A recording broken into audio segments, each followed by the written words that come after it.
Space Watchers, and welcome back to our weekly nuggets where we judge or we discuss the news of the week. We are here live from ILA Berlin, and the news that we want to discuss are the two major two eventful launches that happened just a few days ago. I'm referring obviously to Boeing and its Starliner mission and SpaceX and its Starship test flight. So let's start from the former. The Boeing Starliner mission successfully launched its first crewed flight test on June the 5th after 3 postponements and several years of delay. It was quite a struggle, but finally they made it. So the launch was, as I say, the crew mission. On board there were 2 NASA astronauts, Patrick Wilmore and Sonny Williams, and they should have arrived by now to the International Space Station. So once the docking will be demonstrated, Starliner will officially become a competitor of SpaceX, which has been flying NASA astronauts to the ISS since 2020.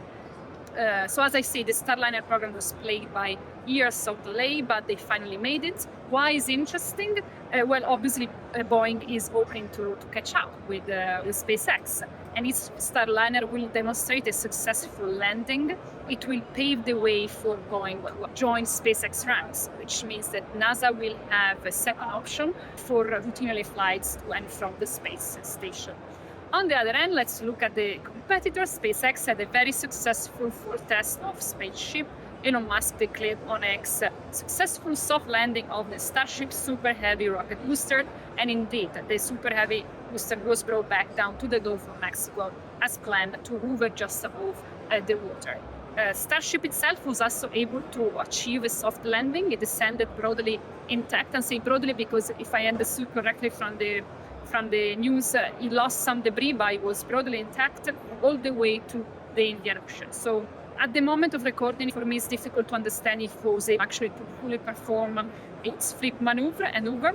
So my comment today is going to be a bit unpopular, I believe, among the engineers and among the SpaceX enthusiasts, but I want to discuss with you an article that Dr. Farid Gamgami wrote for us a couple of months ago at the time of the third test, and he posed some very interesting environmental questions. He asked about the environmental impact of Starship on Earth, on the Moon, and on our orbit. And he linked the questions to the concept of repeatability. One test might not be a problem, but how many tests Starship will need before getting it right? And once Starship will become operational and used routinely, which is their goal, are we sure that it does not cause an environmental risk for our already environmentally sensible atmosphere?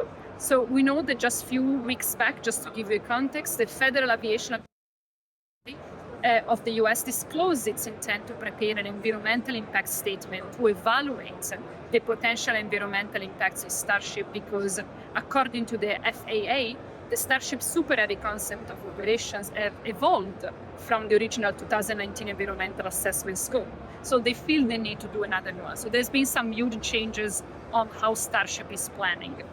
This is not a way to point the finger at technology or to condemn it. I know it's a fruitless exercise. It's never been particularly useful in history to try to stop technology, but it's a way to say that we must make sure that we, as space actors, don't become part of the environmental problem. We should make sure that we check on ourselves, especially as launches and rockets become more and more popular, because let's not forget that we will not be in such a critical issue with climate if it was not for transport. So transport always plays problems when it comes to environmental impact, and Starship is a vehicle of them.